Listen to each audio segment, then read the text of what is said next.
अस्सलाम वालेकुम, welcome to my new video. आज की इस वीडियो में हम मेडिकल का टेस्ट जो 2017 को हुआ था उसका पास पेपर जो हमने स्टार्ट किया है, तो उसकी सेकंड नंबर पोर्शन जो है वो हम अस्सलाम वालेकुम, welcome to my new video. आज की इस वीडियो में हमने जो मेडिकल टेस्ट का जो पास पेपर हमने स्टार्ट किया है 2017 का, उसका सेकंड नंबर पोर्शन जो है वो हम डिस्कस करेंगे, जिसमें हम from question number 11 to question number 20 question जो है वो हम डिस्कस करेंगे with full explanation and correct option. So start from question number 1। Question number 11 is what is the name of the carboxylic acid given below. ये carboxylic acid का compound हमें given है और इसका नेम हमने फाइंड करना है कि इसका क्या नेम है, आयुपेक प्रॉपर आयुपेक नेम इसका क्या है।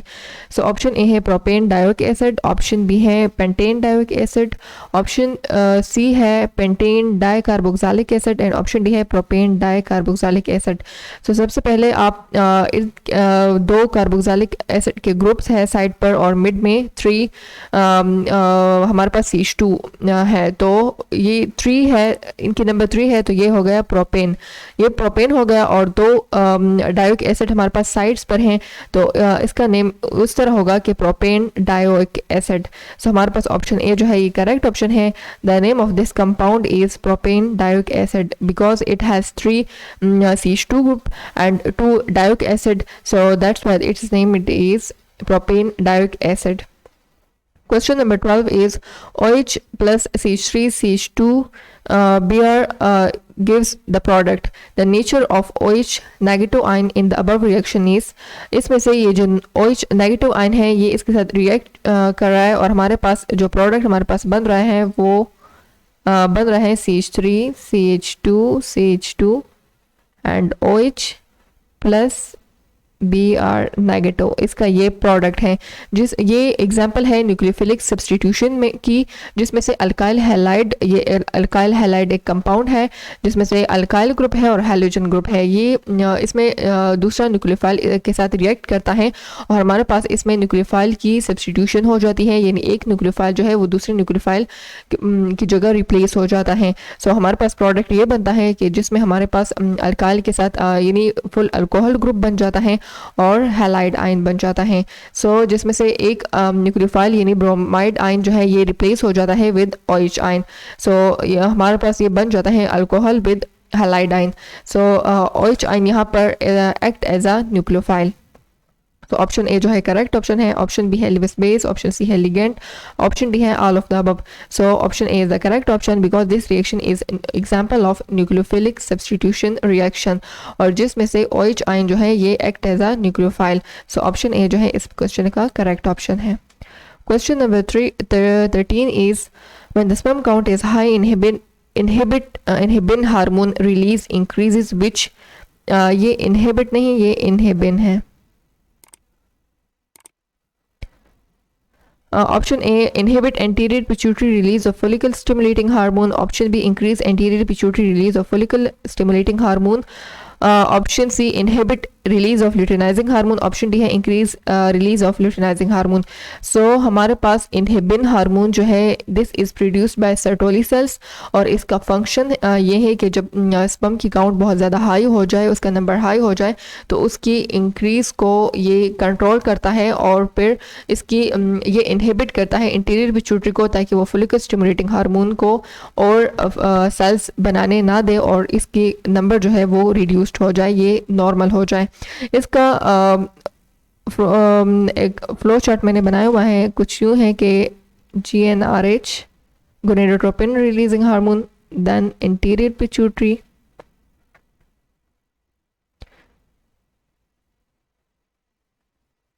ये फिर सिग्नल करता है FSH को ताकि वो फोलिकल बनाए, और ये LH लेडिग हार्मोन जो हमारे पास है उसको भी सिग्नल देता है ताकि वो टेस्टोस्टेरोन फॉर्मेशन हार्मोन की फॉर्मेशन करें। और फोलिकल स्टिमुलेटिंग हार्मोन जो है ये फर्दर सर्टोली सेल्स है हमारे पास, उसको सिग्नल देता है ताकि वो इनहिबिन हार्मोन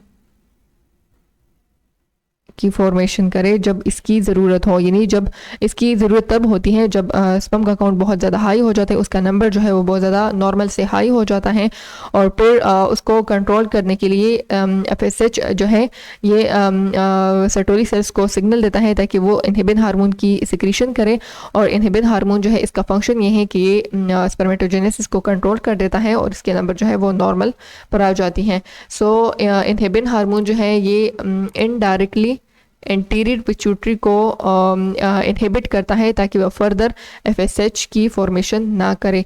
सो इनहिबिन हार्मोन, तो इसमें से यहाँ पर करेक्ट ऑप्शन है inhibit interior pituitary release of follicle stimulating hormone.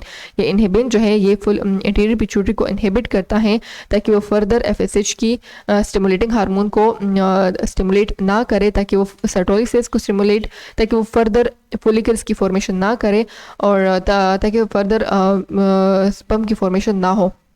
तो इसमें से ऑप्शन ए जो है वो करेक्ट ऑप्शन है क्वेश्चन नंबर 13 में। Question number 14 is implantation of embryo takes place in which week of pregnancy? Option A first, option B second, option C third, option D fourth. So इसका flow chart कुछ यूँ है कि सबसे पहले first week जो होता है वो स्टार्ट होता है from LMP to 13th week. Then second trimester जो है वो स्टार्ट होता है फ्रॉम 14 to 27, और थर्ड जो है वो स्टार्ट होता है फ्रॉम 28 to 42. सो ये फर्स्ट ट्राइमेस्टर जो है इसमें से जो जो फंक्शंस होते हैं वो सबसे पहले होता है फर्टिलाइजेशन, देन होता है क्लीवेज, उसके बाद ब्लास्टोसिस्ट की फॉर्मेशन होती है, और उसके बाद इम्प्लांटेशन होती है।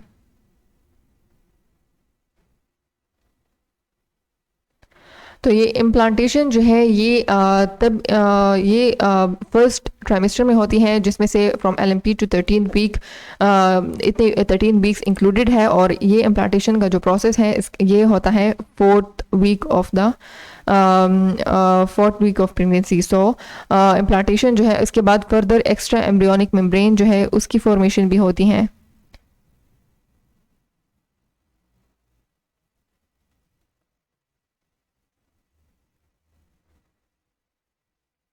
और फर्दर प्रोसेसेस भी इस फर्स्ट ट्राइमेस्टर में होते हैं। सो ये इसमें क्वेश्चन नंबर 14 में करेक्ट ऑप्शन हमारे पास है option D, fourth week.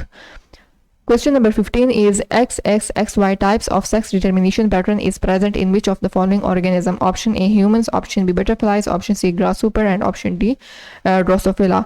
So humans का जो है वो है XXY and XX, और बटरफ्लाई का है XXXY, जिसमें से हमारे पास XY मेल होता है और XX फीमेल होती हैं। यहाँ पर ये मेल होता है XX और यहाँ पर XY फीमेल होती हैं। ड्रोसोफिला और ह्यूमंस का सेम होता है, इसमें भी XY जो है ये मेल होता है और XX जो है ये फीमेल होती हैं। ग्रास होपर में XO जो है ये मेल होता है और XX जो है ये फीमेल होती हैं। सो ये फर्स्ट वाला मेल होता है और ये सेकंड वाली फीमेल होती है। सो यहाँ पर क्वेश्चन में पूछ रहे हैं that XX and XY types. So XX और XY जो है ये बटरफ्लाइज में है। सो ऑप्शन बी जो है यहाँ पर करेक्ट ऑप्शन है। अगर आपको इनके ये वाले पैटर्न्स याद हो तो आप इजली हर एक ऑप्शन के ऊपर उनका पैटर्न लिख लें और उसके बाद जो है आप क्वेश्चन को देख लें और उसके साथ कंपेयर कर लें, फिर आपको कंफर्म वो MCQ जो है आपको पता होगा कि इसमें से कंफर्म बी ऑप्शन ही करेक्ट है। 100% आप श्योर होंगे उस MCQ के बारे में। सो 15 नंबर क्वेश्चन में जो है अब ये मैंने इसके साथ हर एक ऑप्शन के साथ इसके पैटर्न जो है वो लिख लिया है और मैंने क्वेश्चन के साथ कंपेयर कर लिया है। यहाँ पर है XX और XY। सो ह्यूमन में XY XX है सो ये इनकरेक्ट है। ग्रासहॉपर में XO XX है तो ये भी इनकरेक्ट है। ड्रोसोफिला में XY XX है तो ये भी इनकरेक्ट है। बटरफ्लाई का पैटर्न और इस क्वेश्चन में जो पैटर्न गिवन है वो मैच कर रहा है। सो ऑप्शन बी जो है इस वजह से इस क्वेश्चन में करेक्ट ऑप्शन है। सो बटरफ्लाइज में इस टाइप ऑफ पैटर्न प्रेजेंट होते हैं। Question number 16 is when one coulomb of charge pass a point in an electrical circuit? Option A, 1 ampere moves through a voltage of 1 volt. Option B, when a power of 1 watt is used for 1 second. Option C, when the current is 5 milliampere for 200 seconds. And option D, when the current is 10 ampere for 10 seconds. 1 coulomb of charge कब in electrical circuit में कब पास होता है? जब उसका current क्या हो और कितने टाइम में वो पास हो. सो हमारे पास चार्ज का फॉर्मूला है Q is equal to I T, जिसमें से I है करंट और T है टाइम. सो ऑप्शन सी में हमें करंट भी गिवन है, टाइम भी गिवन है. यहाँ पर है करंट एम्पेयर और यहाँ पर वोल्टेज है, तो ये भी नहीं है. चार्ज हम नहीं फाइंड कर सकते. पावर है और टाइम है, यहाँ पर करंट है और यहाँ पर भी टाइम है. बट हमसे पूछ रहे हैं कि 1 कूलम ऑफ चार्ज यानी इतना चार्ज कब पास होगा. तो हम इसे फाइंड कर लेते हैं. करंट है हमारे पास 5 milli ampere. 5 milli ampere means that 5 into 10 power -3. और टाइम है हमारे पास 200 सेकेंड्स. सो हम इसको मल्टीप्लाई कर लेते हैं. जो हमारे पास अगर 1 कूलम आ गया तो it means this is the correct answer. 5 multiply 10 power -3 into 200. और अब 5 10 पावर -3 को हम लिख सकते हैं डिवाइड बाय 1000 टू 200. ये 2 0 इस 2 0 के साथ कैंसिल हो जाएंगे और 2 1s are 2, 2 5s are 10, 5 1s are 5, 5 1s are 5. तो हमारे पास है आ गया 1 कूलम. सो इट मीन्स कि अगर करंट आपके पास 5 मिली एम्पेयर पास हो रहा हो किसी इलेक्ट्रिकल सर्किट में और 200 सेकेंड्स में वो करंट 5 मिली एम्पेयर पास हो रहा हो, तो हमारे पास चार्ज जो होगा उस इलेक्ट्रिकल सर्किट का वो 1 कूलम के इक्वल होगा.